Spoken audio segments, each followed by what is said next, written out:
The night clerk who wasn't on the schedule. Have you ever met someone who looked real, spoke real, but shouldn't exist at all? I was working nights at a roadside motel just off the interstate. A tired, peeling sign announced Lakeview Lodge, though the lake had dried up 20 years ago. We were the kind of place people stopped at when they were too broke or too exhausted to care. 10 rooms, 1 front desk, and me, the guy who kept the lights on from midnight until sunrise. The job wasn't glamorous. Most nights it was just me, a stack of old magazines, and the hum of the vending machine. But I liked the quiet.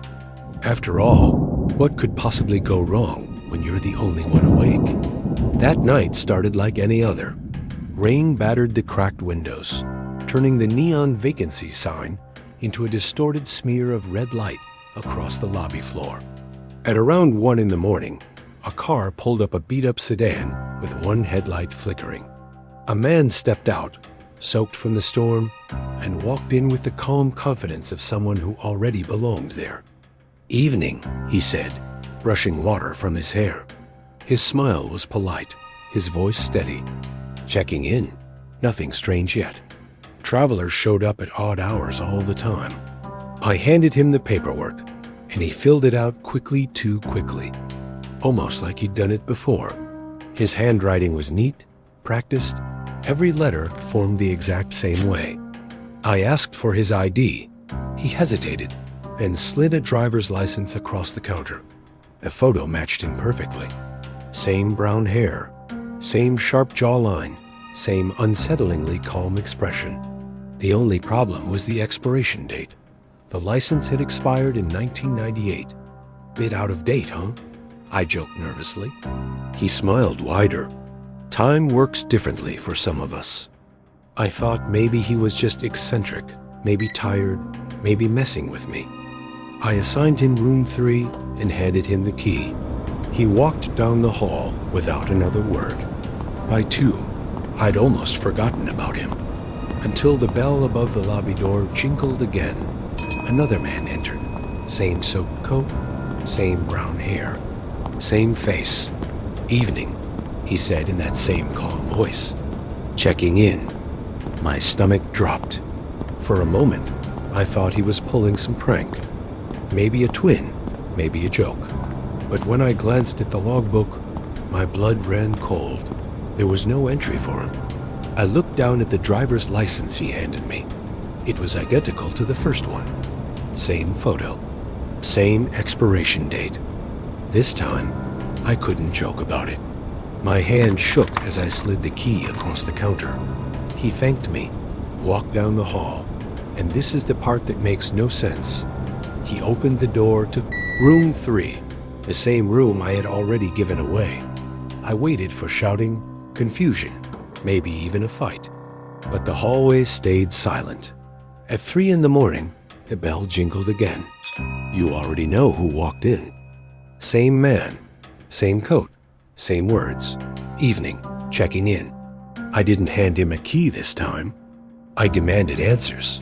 Who he was, what he wanted, why he kept showing up. He just smiled and said, "I told you. Some of us don't keep time the way you do." I refused him a room. He didn't argue. He just stood there, staring at me with that polite, empty smile.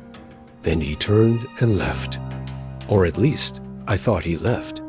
Because when I walked the halls later, every single room 1 through 10 had the same man inside.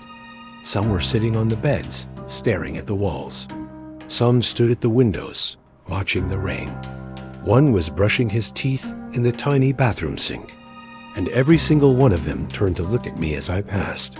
Not a word, not a sound, just that same smile.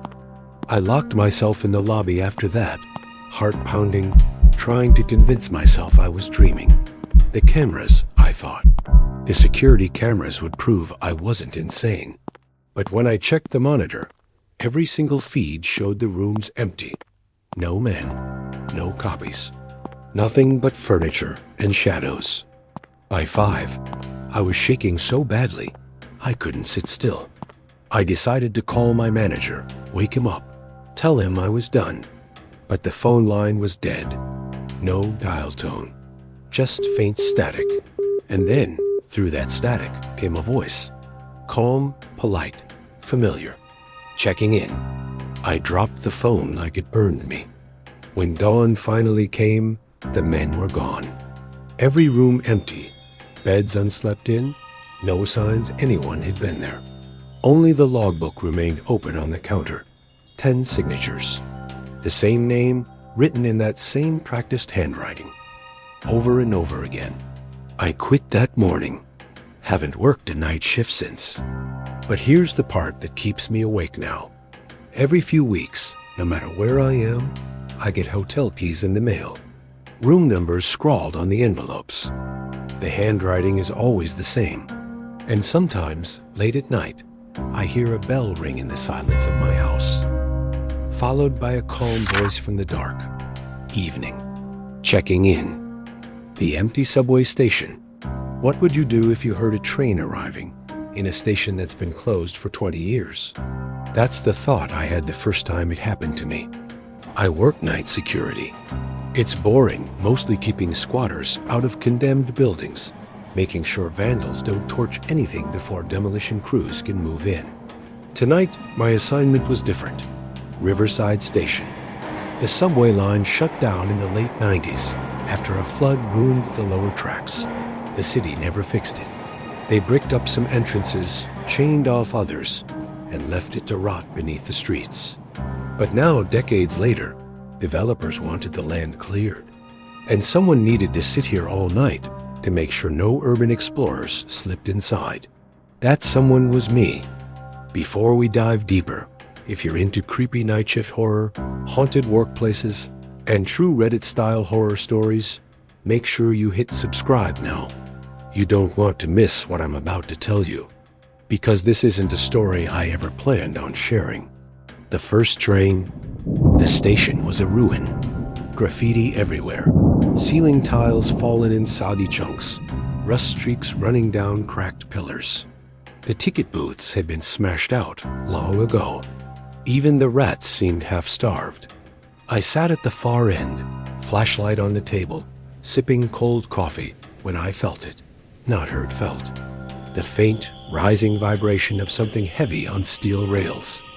At first, I thought it was memory playing tricks on me. I used to ride this line as a kid. Maybe my body just remembered the sensation of a train rolling in. But then, the sound followed. The distant screech of metal wheels. The hum of fluorescent lights warming up.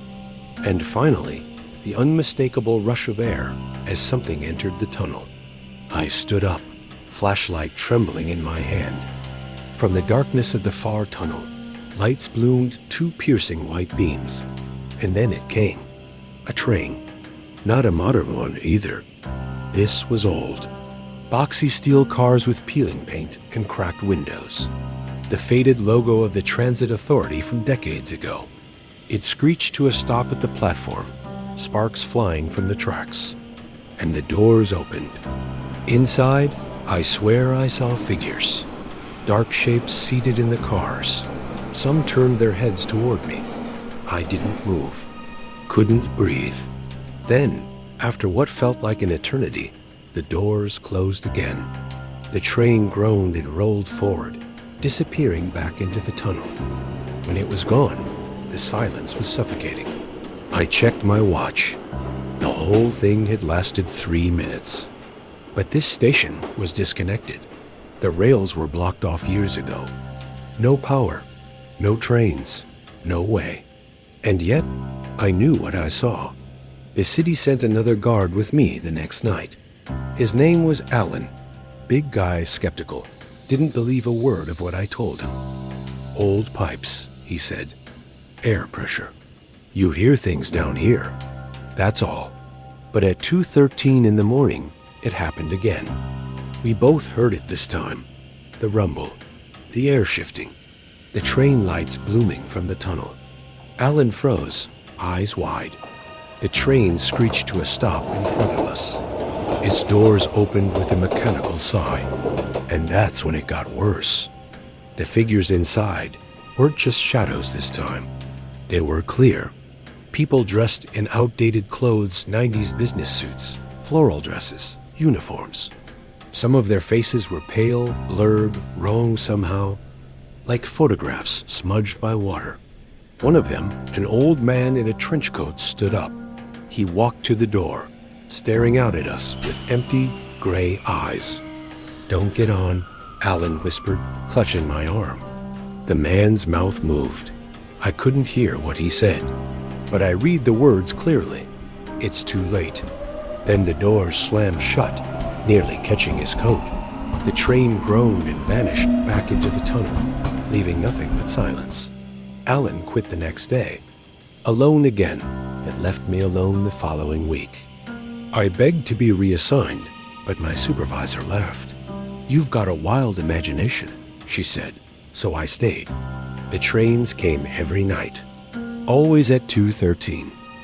Always the same screech, the same sparks, the same doors opening, and always the same faces staring out at me. But one night, the old man didn't just mouth words. This time, he pointed right at me. Breaking point. That night, I ran. I bolted up the cracked stairwell and didn't stop until I burst onto the street, gasping under the cold city air. I didn't go back the next day, or the day after that. But then, things started happening at home. I'd wake up at 2:13, sharp, every single night. Sometimes I'd hear the rumble of a train outside my window, even though I live miles from the nearest subway line. And once, God help me, I saw lights bloom across my bedroom wall, the same two beams from the tunnel. I told myself it was a dream. It had to be. But deep down, I know it wasn't. Why I'm telling you this, you might be wondering why I'm even sharing this. It's because last night, I woke up not in my bedroom, but on a subway bench. Riverside Station. Only this time, it wasn't ruined. It looked new. Bright lights, clean tiles, posters on the walls. Just like when I was a kid. And I heard the rumble. The train was coming.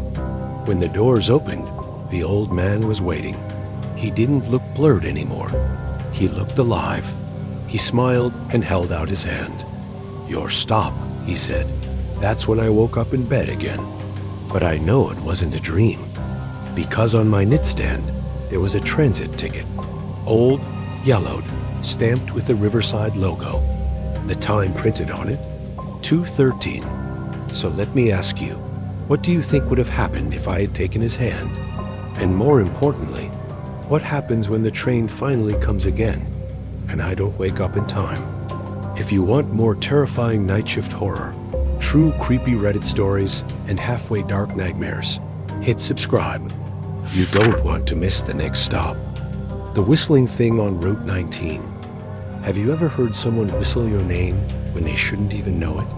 That's the night my life changed forever. I've worked night shifts most of my adult life. Truck stops, overnight warehouses, and now long-haul driving. The pay is steady, and I actually like the quiet of the road. But there's one route I'll never take again. Route 19. A desolate two-lane highway that cuts through miles of untouched forest. No towns, no motels, not even a decent shoulder to pull over on. Just dark woods pressing right up to the road and the occasional stretch of fog hanging low across the asphalt. On that night, I was hauling freight around 2 in the morning, tired but wired on gas station coffee. The radio was just static and faint country songs that faded in and out. That kind of loneliness can either lull you into peace or put you on edge. For me, it was the second. The first strange thing happened about 20 miles in. I spotted someone walking along the shoulder. That alone was weird. Nobody walks Route 19 in the middle of the night. He wore a dirty coat, too bulky for the season, and carried something I couldn't make out. His gait was wrong. Too like each step dragged a little too long, as if he was listening for something in the dark. But what really froze me wasn't his appearance. It was the sound. As my headlights swept over him, he began to whistle. A slow, deliberate tune. The kind of melody you'd expect from someone trying to get a child's attention. It rose and fell in a way that set my nerves on edge. I tried to shake it off. People do weird things. Maybe he was drunk, maybe homeless, maybe lost. But when I passed him and glanced in the side mirror, I swear I heard him whistle my name, clear as day. I slammed the brakes for a second, then thought better of it.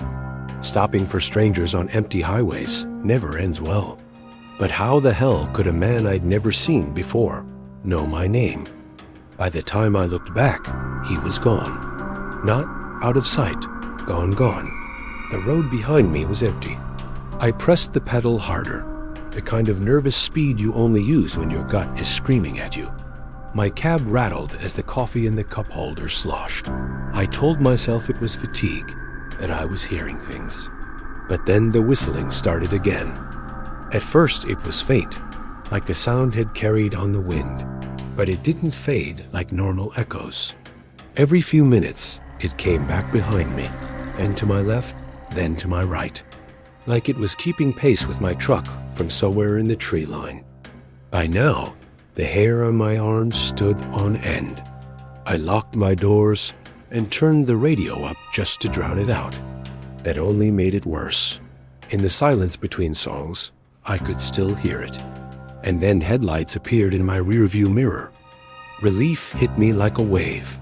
Another car. Proof I wasn't alone on this stretch of cursed road. The lights grew closer until the vehicle was tailing me. Too close for comfort. I slowed to let them pass, but they stayed right on my bumper. As the car drew alongside me, I risked a glance. The driver's window was rolled down. A pale arm dangled from the side, casual as can be. And from that open window came the whistle. That same melody. My name. I nearly swerved off the road. Heart pounding, I gripped the wheel so tight my knuckles ached. The car stayed next to me for a mile, the driver hidden in shadow. I couldn't see a face, just the outline of a head turned toward me. Always turned toward me, always whistling. Then, without warning, the car braked hard, veered off into the shoulder, and disappeared into the trees. No taillights. No sound of crunching branches. Just gone. I drove like a madman until the blessed glow of an exit sign appeared. My tank was half full, but I didn't care. I needed off that road. I pulled into the first gas station I found. It was one of those lonely outposts with a single flickering light and a tired-looking attendant half asleep behind the counter. I parked near the pumps, killed the engine, and just sat there trying to calm down. The whistling had stopped, or so I thought. As I leaned back in my seat, the radio crackled. I hadn't touched the dial. Static hissed, then cut through with something sharper. A whistle. That same tune, but clearer than ever. Then a voice came through the speakers, low and deliberate. You can't drive away from me. My blood went cold. I yanked the keys from the ignition, but the radio kept playing. The whistle grew louder, as though whoever or whatever was on the other end was right there in the cab with me. In sheer panic, I bolted from the truck and stumbled into the gas station.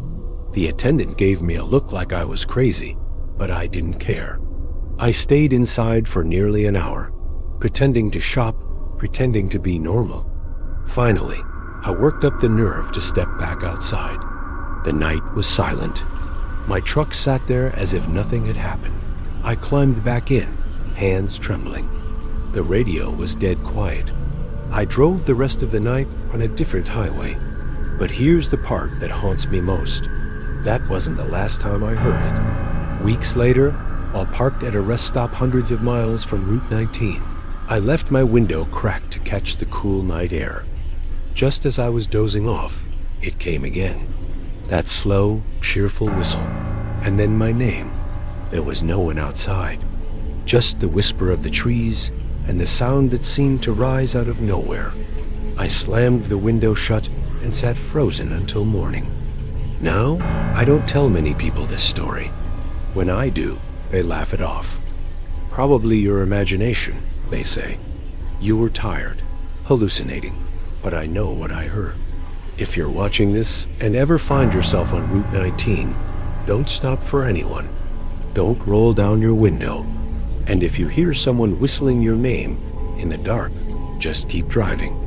Because some things out there don't want to ride. They just want to follow you home. The last guest at room 217. Have you ever checked someone into a room and realized they should have never existed? That's the question that haunted me the night everything went wrong at the Pinecrest Inn. I work night shifts at motels like this all over the state. Normally, it's quiet. A vending machine hum, a flickering fluorescent light, and the occasional weary traveler checking in. But Pinecrest was different. Isolated, tucked behind a copse of pines with a single winding road leading up to it. If you stayed here at night, it felt like the forest itself was watching.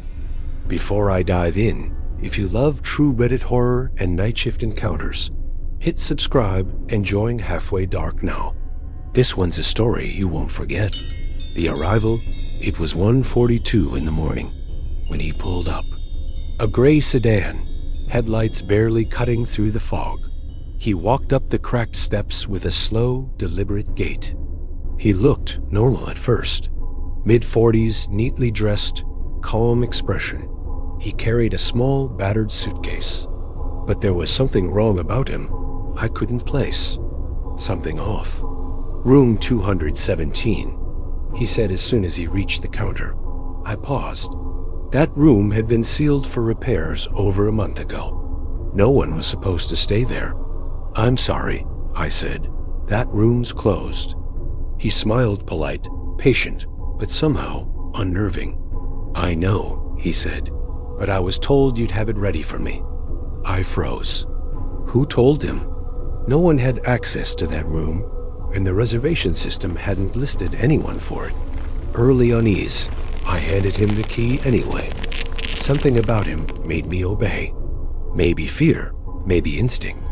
The moment he entered the hall, the temperature seemed to drop. I felt it hit me like a wall, cold and heavy. The fluorescent lights flickered, and the hum of the vending machine warped into a low, almost imperceptible moan. I tried to shake it off. Maybe it was fatigue. Night shifts do that to you. But when I peeked into the hallway a few minutes later, I swear I saw his shadow standing outside his door, watching me. Strange behavior over the next hour. Things escalated. The man never left his room, yet I kept hearing footsteps in the hallway. Lights inside 217 flickered on and off. Sometimes the room glowed a pale blue, sometimes an unnatural red. When I tried to call the front desk line, I was alone, of course. The phone rang from inside room 217. I knocked. No answer, but the faint sound of typing came from inside on a machine that didn't exist in the room. The first warning at 3, I noticed something in the logbook. He had written his name in the signature column, not in pen, not even in ink. The letters seemed burned into the paper. I leaned in closer. My blood ran cold. The signature was dated 1947. Isolation by now. Fear had me pacing the lobby, flashlight bouncing across cracked tiles. I debated leaving, but my car keys were missing. The man emerged from 217 not through the door I had unlocked, but from the wall itself. Calm, smiling. He approached me slowly. Time is short, he said. I wanted to run. My legs refused. Why, who are you? I whispered. He tilted his head. I've been waiting for you. Waiting for everyone like you. I realized he wasn't just a guest. He was something else.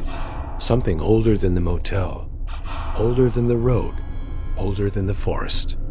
The next hour was a blur. Room doors along the hall began opening on their own. From inside came voices, whispers, crying, laughter, none of it human. The man followed me silently, never breaking the distance, never speaking. Finally, I stumbled into the lobby. The phone rang. I answered. It was my own voice, faint and trembling. Don't let him leave the room. I hung up confused and terrified. The man's face appeared in the glass window of the lobby door. He raised a hand in farewell, and then he vanished.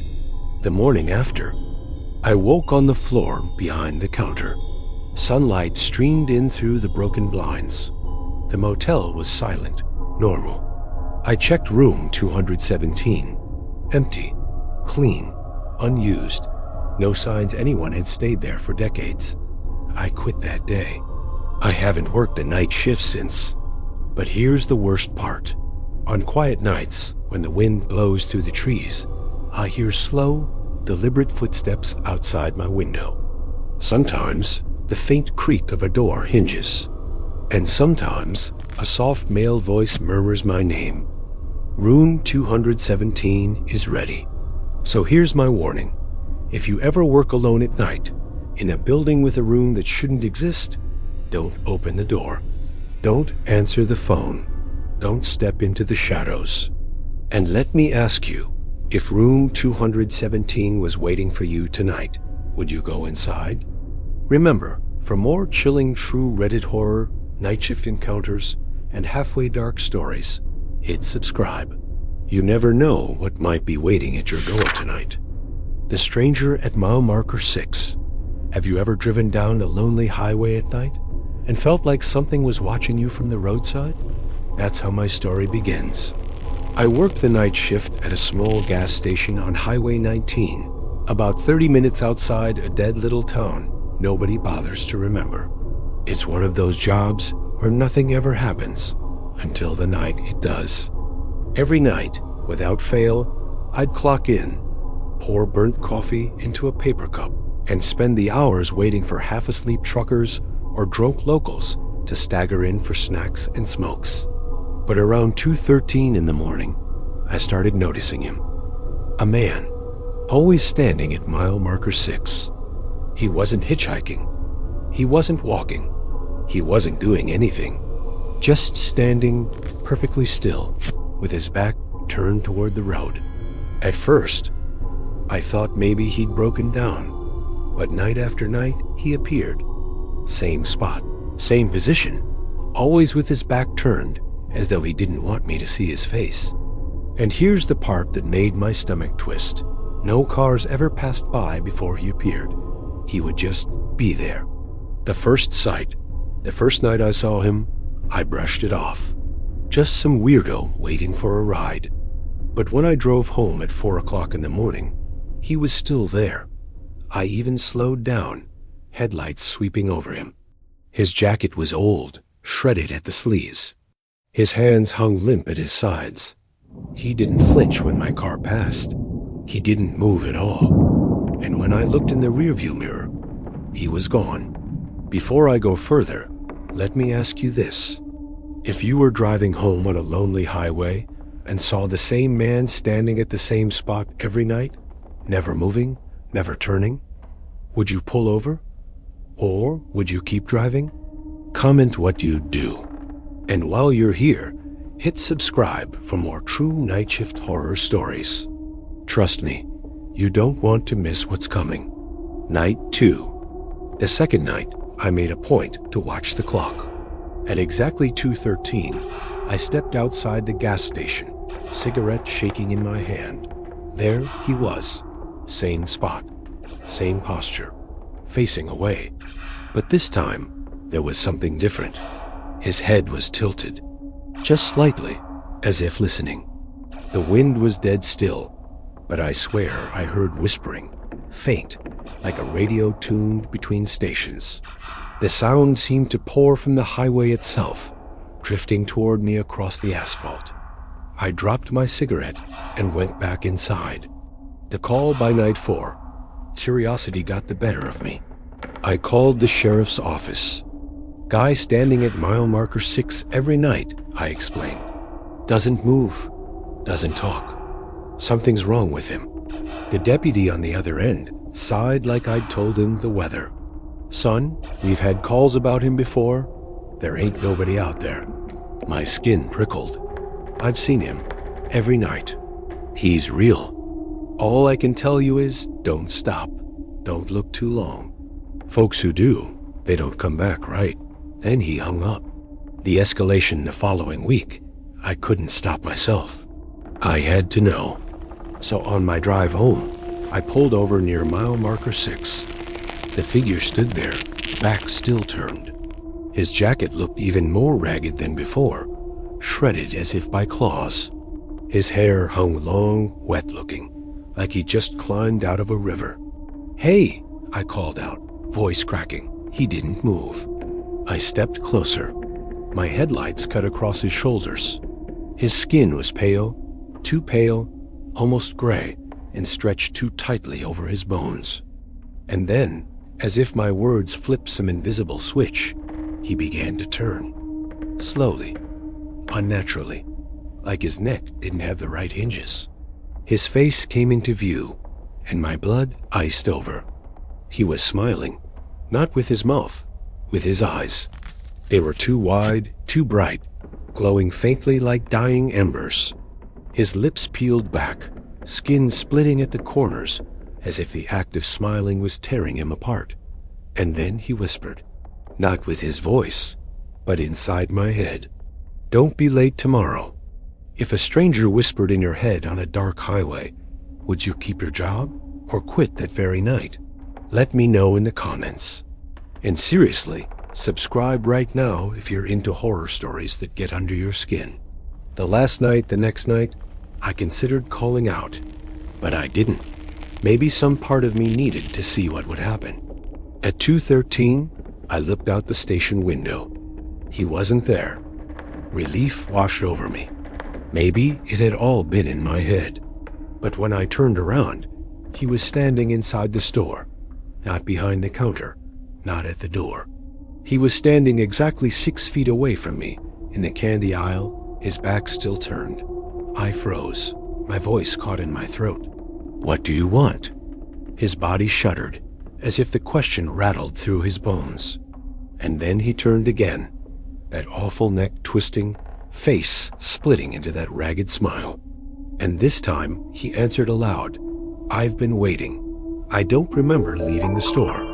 I don't remember driving home. I only remember waking up in bed, clothes soaked, as though I'd been standing in the rain all night."